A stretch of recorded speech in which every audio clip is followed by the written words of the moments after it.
अमरावतीमध्ये ऋषी खोपकर हत्या प्रकरणावरून राजकारण तापलंय। बडनेऱ्यामध्ये सावता मैदानाजवळ मंगळवारी रात्री हत्या झाली। आरोपीच्या अटकेसाठी आता खासदार अनिल बोंडे आक्रमक झालेत। बडनेरा पोलीस स्थानकामध्ये भाजप कार्यकर्त्यांनी ठिय्या आंदोलन केलं। ऋषी खोपकर हत्या प्रकरणामध्ये आतापर्यंत 9 जणांना अटक झाली आहे। आरोपींमध्ये काही अल्पवयीन मुलांचाही समावेश आहे। शहरालगत असलेल्या बडनेरा इथं जुन्या वस्तीत सावता मैदानाजवळ मंगळवारी रात्री उशिरा ऋषी या युवकाची निर्घृण हत्या झाली। या घटनेनंतर आरोपींना तात्काळ अटक करावी या मागणीसाठी भाजप खासदार अनिल बोंडे आणि भाजप प्रवक्ते शिवराय कुलकर्णी यांनी आक्रमक पवित्रा घेतला। बडनेरा पोलीस ठाण्यामध्ये ठिय्या आंदोलन सुद्धा केलं। रास्ता रोको करून आरोपींना पकडा अशी मागणी केली। मुकेश खापेकर जो डीमार्ट मध्ये काम करत होता, ज्याला 12 दिवसाच्या अगोदर लहान मुलगा झाला, त्या 28 वर्षाच्या युवकाचा 8 मुस्लिम आणि 4 मुस्लिम स्त्रिया आणि त्याच्यासोबत त्यांचे चिल्लेपाल्ले येऊन त्याच्या घरात जाऊन त्याच्यावर हल्ला केला, चाकूनी मारलं आणि मुलगा तिथल्या तिथे मरण पावला।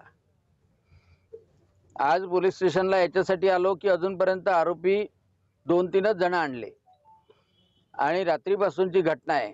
संपूर्ण बडनेरा भयग्रस्त, तणावग्रस्त आणि संतप्त झालेला आहे। सगळे लोक इथे पोलीस स्टेशनच्या तिथे आहे।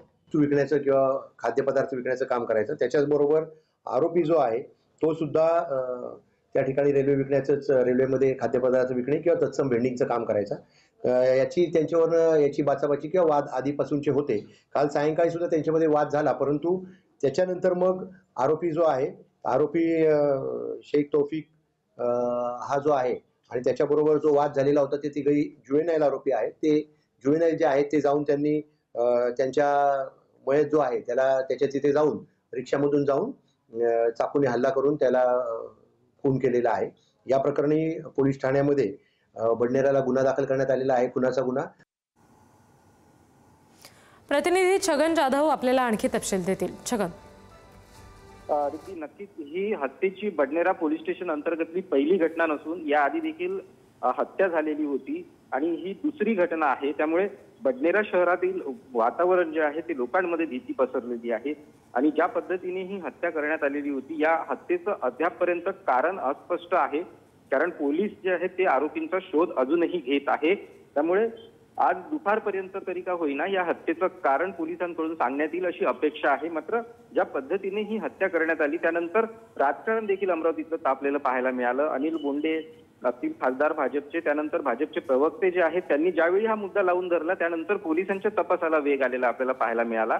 आणि आतापर्यंत जर बघितलं तर या प्रकरणामध्ये 9 आरोपींना अटक करण्यात आलेली आहे, ज्यामध्ये अल्पवयीन मुलांचा समावेश आहे, काही महिलांचा देखील समावेश आहे, अशी माहिती आता पोलिसांकडून देण्यात आलेली आहे। त्यामुळे या प्रकरणामध्ये आता नेमकं हत्येचं काय कारण आहे हे काय पोलिसांकडून सांगण्यात येतं याकडे आता सगळ्यांचं लक्ष आहे। रिद्धी जी, धन्यवाद सगळ्या तपशिलांसाठी।